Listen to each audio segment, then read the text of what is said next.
So as we roll into Easter weekend, Donald Trump reshared this post where someone was actually trying to compare him going through all of his court battles to the persecution of none other than Jesus Christ. And he reshared this. Received this morning, beautiful thank you. It's ironic that Christ walked through his greatest persecution the very week they are trying to steal property from you. But have you seen this verse? And then they shared with him Psalms chapter 109, verses 3 through 8. It says this, They compassed me also with words of hatred and fought against me without a cause. Well, we're not fighting Donald Trump without a cause. The guy has got 4 indictments, 91 charges. He's been found liable of sexual abuse and defaming the victim. He tried to overturn an election that he knew he lost. He incited a riot on our nation's capital. Do I need to go on? We're not at all without cause here. For my love, they are my adversaries, but I give myself unto prayer. When has Donald Trump ever gave himself unto prayer? He's the very one that said that he saw no reason why he should ever ask for forgiveness. They have rewarded me evil for good and hatred for my love. When has he ever tried to love us? When has Donald Trump ever tried to reach across the aisle and love anyone on our side of the fence? Set thou a wicked man over him, and let Satan stand at his right hand. When he shall be judged, let him be condemned, and let his prayer become sin. Let his days be few, and let another take his office. And then it goes on to say, let his children be fatherless, and his wife a widow. Let his children be continually vagabonds. And then they closed by saying this, I'm praying this over you daily, so many praying for you. Thank you again for taking the arrows intended for us. We love you. Folks, that is some of the biggest horse shit that I have ever read in my life. And what's really funny to me is that MAGA is kind of forcing me to go back and continue to read the Bible because they just continuously get it wrong, and they're such hypocrites about it that you can't not point it out. Okay? Donald Trump is not being held accountable for no cause whatsoever. But if you take a look at what Jesus Christ actually went through, Jesus Christ did not lead a violent revolution. Jesus Christ never talked about being a dictator or anything like that. Jesus Christ simply said that he was the Messiah. And when he was brought up on trial, they asked him, are you the Messiah? Is that who you say you are? And he said, I am. And they took him out and they whipped him. They gave him 39 lashes with what's called a cat of nine tails whip. These whips at the end of each tail had either glass or stone in it. They hit him 39 times with that. They stuck a crown of thorns on his head and they mocked him ruthlessly. And then when he was put on trial, and they brought him out with a guy named Barabbas, who was a known murderer. This guy had killed a Roman soldier. And they let the people decide. They said, who do you want us to release to you? We will release one of these prisoners and we will put the other one to death. And the crowd chanted, give us Barabbas.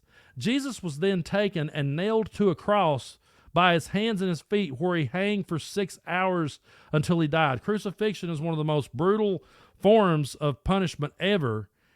That's what Jesus Christ went through, and he never led a violent revolution. That wasn't what he was about. As a matter of fact, the only act of violence that is ever recorded that Jesus ever did was when he went into the temple, when he went into the church and saw what they had done in his Father's name. He said, it is you who has turned my Father's house into a den of thieves. This was supposed to be a house of prayer, and you've turned it into a den of thieves. So his only act of violence did not come against the government, did not come against those powers that be. It came against the temple back then.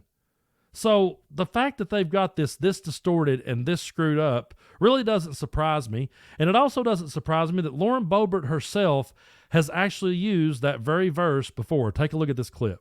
God said that he was the provider. I know that Jesus said that we would be blessed, but I just don't know about this month.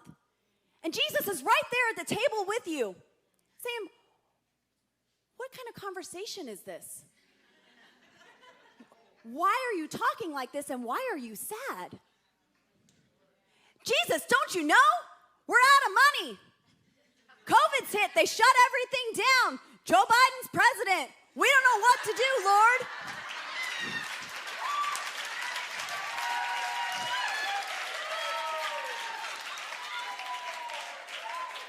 It's all right. We pray for our presidents. It says, let his days be few and another take his office.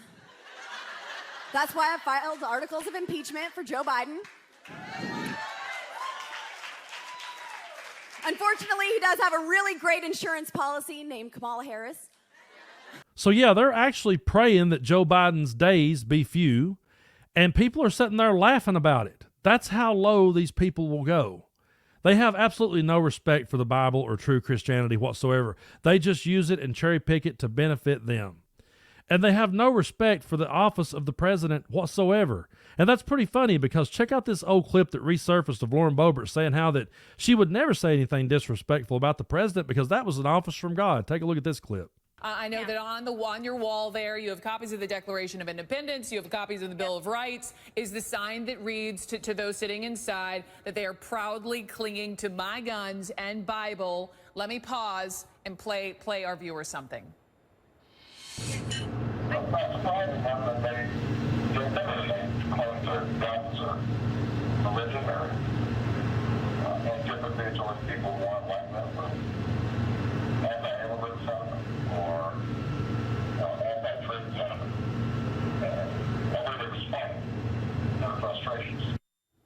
I don't know if you could hear that, Lauren. That was then Senator Obama back in 2008 campaigning, comment caught off mic, talking about people in rural areas, clinging to their guns and religion. And so I just have to ask, is the sign in your restaurant a direct jab at Obama? No, I would never do anything to disrespect my president. I believe that it is an office that is in place by God, and I would never say anything to disrespect him. I didn't know that comment was even made. I actually picked up the sign just at a local store. Okay. That does not even look or sound anything like Lauren Boebert. That's not the Lauren Boebert that we see out there today. But to people out there who are true Christians and true believers, I am truly sorry that these people have hijacked and totally bastardized your religion. And to the ones who just sat back and let it happen and gave it a pass, you're the ones that I will be scratching my head about for the rest of my life. I don't understand how people who otherwise appear to be good-hearted people could sit back and let someone like Donald Trump compare himself to Jesus Christ. I remember a time growing up in church that if we'd have ever made a comparison like that of anyone to Jesus Christ, we would have been told, no, you can't do that. You can never compare anyone to what Jesus went through. And I will always be puzzled by the ones who just sat back and let all of this happen. But should we really be puzzled, or is this how things have always been? Because going back to the story about Jesus, and going back to the story about when they asked, would you rather us release Jesus to you, or would you rather us release Barabbas, the Barabbas who had murdered a Roman soldier? He had tried to lead a violent revolution. He's a guy that they called a patriot. He's a guy that they consider to be a true leader, and that's who they chose over Jesus Christ. And I have a strong feeling that if Jesus Christ was back here today, same scenario, if you had a guy out there preaching love and preaching acceptance and saying how we should help others and how we should welcome strangers and how we should feed the hungry, if you had that guy over here just trying to be peaceful, live a peaceful life, and raise awareness on those kind of issues, and then you had the January 6th insurrectionist over here, who do you think the people would cheer to be let go? If both of those people were being held captive, who do you think MAGA would cheer for? Would they cheer for Jesus, or would they cheer for the insurrectionist? Are they any different? At the end of the day, ask yourself, are they any different than the people thousands of years ago who stood up and said, give us Barabbas?